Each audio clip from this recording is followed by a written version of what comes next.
There's a quiet moment most parents don't realize matters. It's not the yelling or the big arguments or the obvious mistakes. It's the small, ordinary interaction that feels harmless in the moment, but settles deep inside a child and slowly teaches them whether emotional closeness is safe with you or not. And if you've ever felt a subtle distance growing between you and your child that you can't quite explain, this video is very likely about you. Emotional trust doesn't usually break in dramatic ways. It erodes slowly through habits that seem normal, loving, or even responsible on the surface. Many parents who deeply care about their children unknowingly repeat these habits every day, believing they are helping, guiding, or protecting. What makes this so painful is that the intention is love, but the impact quietly teaches a child to hold back parts of themselves. One of the earliest cracks in emotional trust forms when a child's feelings are corrected instead of understood. When a child says they're sad, angry, or hurt, and the response is, "You're overreacting," or "That's not a big deal," or "You shouldn't feel that way," something important happens inside them. They don't stop feeling, but they stop showing those feelings to you. They learn that honesty about emotions leads to discomfort or dismissal, not connection. To an adult, minimizing feelings often feels like teaching resilience. But to a child, it feels like being told their inner world is wrong. Over time, they stop checking in with you emotionally and start checking out instead. The trust doesn't shatter, it just quietly thins. Another small habit that breaks emotional trust is turning vulnerability into a lesson too quickly. A child opens up about something difficult, and before they finish, the parent jumps into advice, solutions, or lectures. The intention is good, but the message received is clear. Their feelings are a problem to fix, not an experience to be shared. Children don't come to parents first for answers. They come for safety. When every emotional moment turns into a teaching moment, they learn to stop bringing emotions altogether. Eventually, they only bring achievements, updates, or silence. If this kind of emotional awareness matters to you, you'll probably connect with the conversations we have here often. You're very welcome to subscribe and stay with us, because this channel is about understanding the quiet emotional moments that shape us more than we realize. Another subtle trust breaker happens when parents use humor to deflect emotional discomfort. Joking about a child's fears, teasing them for being sensitive, or laughing off their embarrassment may feel lighthearted to an adult. But to a child, it can feel like exposure. They learn that certain emotions make them unsafe or small in your presence. Children remember who laughed when they were vulnerable. Even if the laughter wasn't meant to hurt, the memory stays. Emotional trust depends on dignity, and once that dignity feels compromised, children protect themselves by hiding.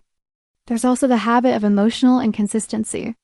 Being warm and open one day, distant or irritable the next, without explanation. Children become hyper-aware of emotional shifts, especially when they don't understand them. They start scanning your mood before deciding whether it's safe to speak. This teaches children to manage the parent emotionally instead of expressing themselves freely. Over time, trust is replaced by caution. Love remains, but openness becomes conditional. Another deeply common habit is listening with distraction. Nodding while scrolling, responding while multitasking, or half listening while doing something else. Children notice when they don't have your full presence. They may not say anything, but they internalize the message that their thoughts aren't important enough to pause for. Emotional trust grows in moments of undivided attention. When those moments are consistently missing, children learn to shrink their emotional needs. They speak less, share less, and eventually stop trying. One of the most damaging habits, though often invisible, is using emotional withdrawal as discipline. Being cold, silent, or distant when upset teaches a child that connection is conditional. They learn that love and closeness can be taken away when they make mistakes. This doesn't teach accountability, it teaches fear. Children raised with emotional withdrawal often grow into adults who are anxious about closeness, constantly scanning for signs of rejection. Sometimes emotional trust is broken through comparison. Comparing a child's emotions, behavior, or personality to siblings or other children, even positive comparisons can hurt. They make a child feel evaluated instead of accepted. Comparison teaches children to perform rather than be real. Emotional honesty feels risky when acceptance seems tied to being better than someone else. Another quiet habit is rushing emotional moments. Telling a child to hurry up with their feelings, calm down quickly, or move on before they're ready. This teaches them that emotions are inconvenient.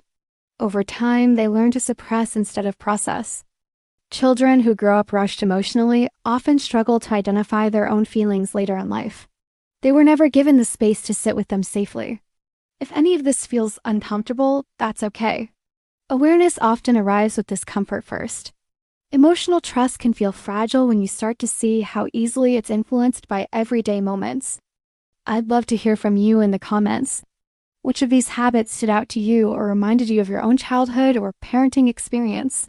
Sometimes naming these patterns out loud is the first step toward changing them. The beautiful thing about emotional trust is that it can be repaired. Children don't need perfect parents. They need present, emotionally available ones who are willing to listen, slow down, and repair when things go wrong. Repair looks like acknowledging feelings without correcting them. It looks like listening without fixing. It looks like apologizing when you miss the moment. These small shifts rebuild safety faster than any grand gesture ever could. If this video brought clarity or language to something you felt but couldn't explain, consider sharing it with someone who might need it too. Sometimes a single video can open a conversation that's been waiting quietly for years. Emotional trust isn't built in big speeches or perfect responses. It's built in the small, repeated moments where a child feels seen, heard, and safe to be fully themselves. And those moments, once you start noticing them, are always within reach.